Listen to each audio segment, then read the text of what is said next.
সবাইকে আন্তরিকভাবে স্বাগত। যে যেখান থেকে আমার এই মুকুল স্যার ইউটিউব চ্যানেলটি দেখছেন তাদের সবাইকে অনেক অনেক শ্রদ্ধা, সম্মান এবং শুভকামনা।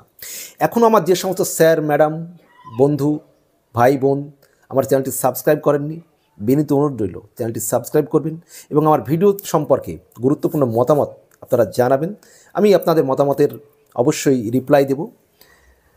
আজকের ভিডিওতে যে বিষয়টা আমি আলোচনা করব সেটা হচ্ছে বাংলাদেশের প্রধানমন্ত্রী নাকি প্রাক্তন প্রধানমন্ত্রী বলবো, যাই হোক, কারণ এখনও শেখ হাসিনা দাবি করেন, আওয়ামী লীগের নেতাকর্মীরা দাবি করেন তিনি এখনও দেশের প্রধানমন্ত্রী, নির্বাচিত সাংবিধানিক প্রধানমন্ত্রী। তো যাই হোক, আমি তাকে আওয়ামী লীগ সভানেত্রী হিসেবেই আমার এই প্রতিবেদনটি তুলে ধরছি।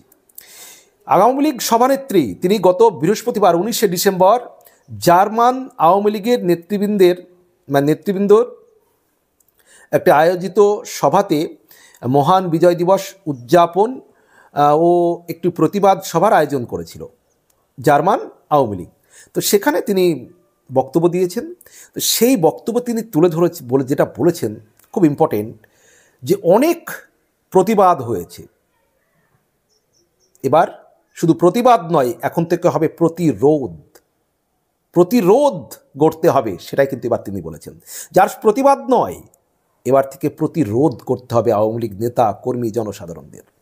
জার্মান আওয়ামী লীগের মহান বিজয় দিবস উদযাপন এবং প্রতিবাদ সভায় একেবারে কঠোর হুঁশিয়ারি দিয়েছেন বাংলাদেশের,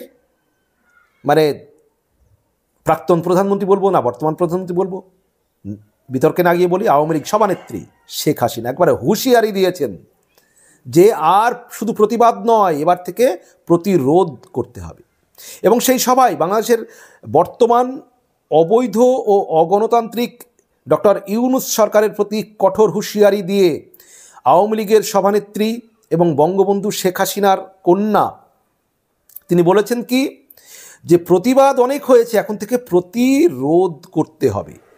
আওয়ামী লীগ সংগঠনের নেতা কর্মীদের উপর দেশ জুড়ে হত্যা, নির্যাতন, নিপীড়ন যে ডক্টর ইউনূসের নির্দেশেই হচ্ছে তাও তিনি উল্লেখ করেছেন। এবং কঠোর হুঁশিয়ারি দিয়ে শেখ হাসিনা বলেছেন, আমার একটাই কথা, এরা সকল সীমা ছাড়িয়ে গেছে, এখন আর বসে থাকার সময় নাই, আঘাত করলে প্রতিরোধ করতে হবে। এই অবৈধ সরকারের হাত থেকে, এই অত্যাচার নির্যাতনের হাত থেকে দেশের মানুষকে মুক্ত করতে হবে। অর্থাৎ এখন থেকে আর কোনো প্রতিবাদ করা নয়, শুধু প্রতিরোধ গড়ে তুলতে হবে। অর্থাৎ যে অন্যায়, অত্যাচার, জুলুম আওয়ামী লীগ নেতাকর্মীদের উপর হচ্ছে তার বিরুদ্ধে রুখে দাঁড়াতে হবে, প্রতিবাদ করতে হবে। তিনি আরও বলছেন, শেখ হাসিনা তিনি চ্যালেঞ্জ করে বলছেন যে ইউনূসের তো এত চেনা জানা আর ক্ষমতা সারা বিশ্ব জুড়ে, আমি চ্যালেঞ্জ জানাচ্ছি, খুঁজে বের করুক আমি কোথায় টাকা পাচার করেছি, তারা দেখাক আমি একটা টাকা দুর্নীতি করেছি।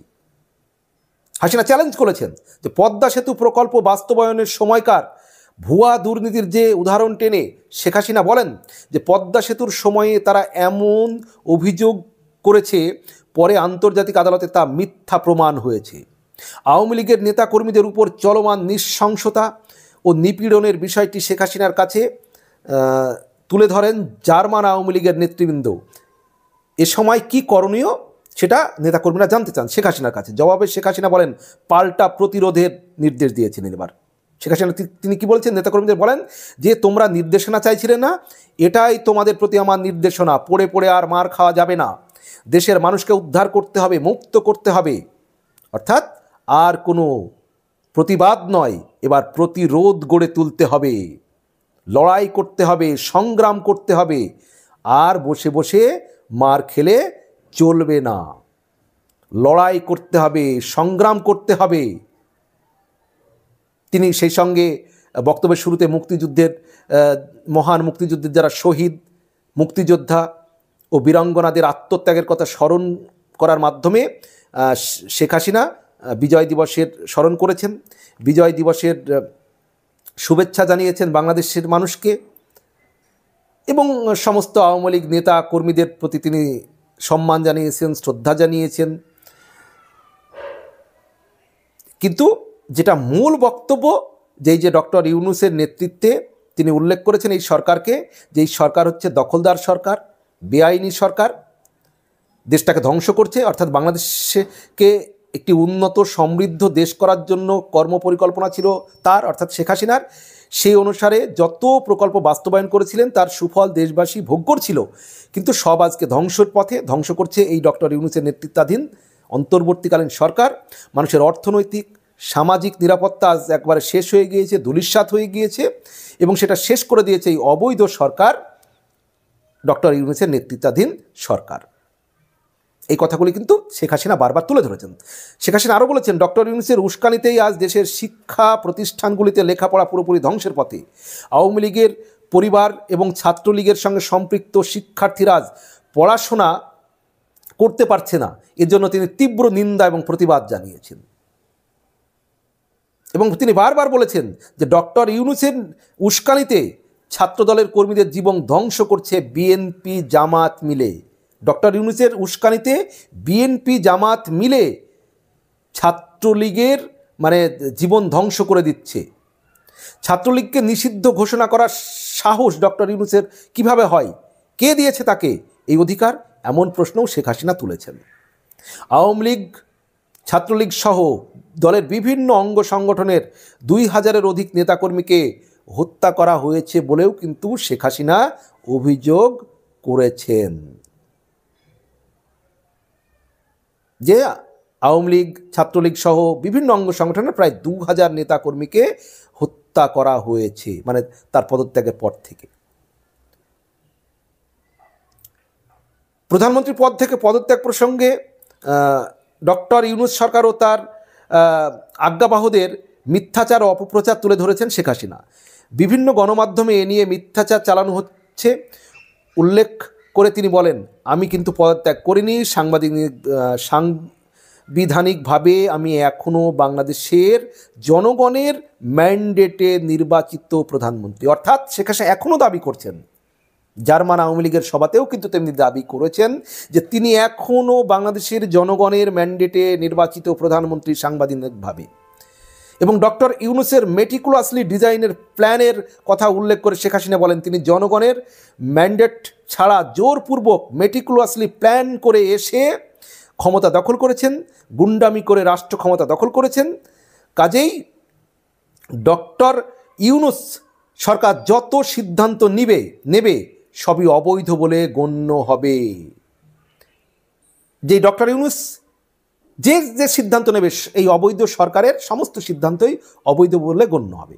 এবং বাংলার মাটিতে ডক্টর ইউনূস এবং তার দোসর সঙ্গীদের বিচার করার দৃঢ় প্রত্যয় ব্যক্ত করেছেন শেখ হাসিনা, যে এই ডক্টর ইউনূস এবং তার যারা সঙ্গী, তাদের বিচার বাংলাদেশের মাটিতেই হবে। বিচার করার একবার দৃঢ় প্রত্যয় করেছেন, প্রতিজ্ঞা করেছেন। তাহলে বুঝতে পারছেন যে শেখ হাসিনা আরও অনেক কথা বলেছেন। তিনি মূলত আওয়ামী লীগ নেতাকর্মীদের তিনি বলেছেন যে আর বসে বসে মার খেলে চলবে না।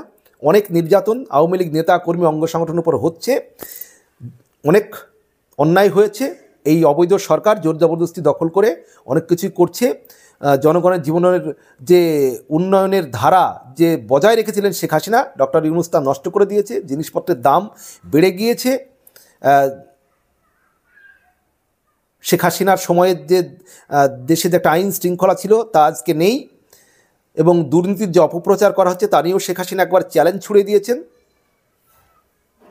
ডক্টর ইউনূসের নেতৃত্বাধীন সরকারকে। এবং আওয়ামী লীগ নেতাকর্মীদের তিনি বলেছেন যে আর প্রতিবাদ নয়, এবার প্রতিরোধ করতে হবে, রুখে দাঁড়াতে হবে। আওয়ামী লীগ নেতাকর্মীরা বুঝতেই পারছেন শেখ হাসিনার বার্তা, এবং তিনি এখনও বাংলাদেশের প্রধানমন্ত্রী। তিনি নিজেও দাবি করছেন যে তিনি গণতান্ত্রিক সাংবিধানিকভাবে জনগণের দ্বারা নির্বাচিত, এখনও তিনি বৈধ প্রধানমন্ত্রী। বাংলাদেশে তার যে বাংলাদেশে ফেরা এবং ক্ষমতায় ফেরা, এটা কিন্তু প্রচণ্ড আত্মবিশ্বাস তার কথাতে ফুটে উঠছে। তিনি যে আবার বাংলাদেশে ফিরবেন, ক্ষমতায় ফিরবেন, দেশকে নেতৃত্ব দেবেন। এখন যারা আওয়ামী লীগ নেতাকর্মীদের উপর অন্যায় অত্যাচার করছেন তাদের তিনি শাস্তি দেবেন, তাদের তিনি বিচার করবেন। এ ব্যাপারে কিন্তু তিনি দৃঢ় প্রত্যয়ী, দৃঢ় প্রতিজ্ঞ, এবং তার সীমাহীন আত্মবিশ্বাস, তার সাহস, তার বলিষ্ঠ কথাবার্তা। একজন নেত্রী, যে বলিষ্ঠ নেত্রী কীরকম হয় সেটা শেখ হাসিনার প্রত্যেকটি কথা শুনলে কিন্তু বোঝা যায়। আপনারা কে কী মনে করেন? শেখ হাসিনাকে আবার বাংলাদেশের ক্ষমতায় ফিরতে পারবেন তিনি দেশে যা চলছে এই সমস্ত পরিস্থিতি ঠিক করে এখন যারা দেশটাকে তছনছ করছে বলে অভিযোগ করছেন শেখ হাসিনা, তাদের বিচার করতে শেখ হাসিনা পারবেন না কি? আপনারা কে কী মনে করছেন? স্যার, ম্যাডাম, বোন, বন্ধু জানাবেন কমেন্টে, বিনীত অনুরোধ রইল। এবং আমার চ্যানেলটি সাবস্ক্রাইব করে পাশে থাকবেন। ভালো থাকবেন, সুস্থ থাকবেন, সবার জন্য শুভকামনা।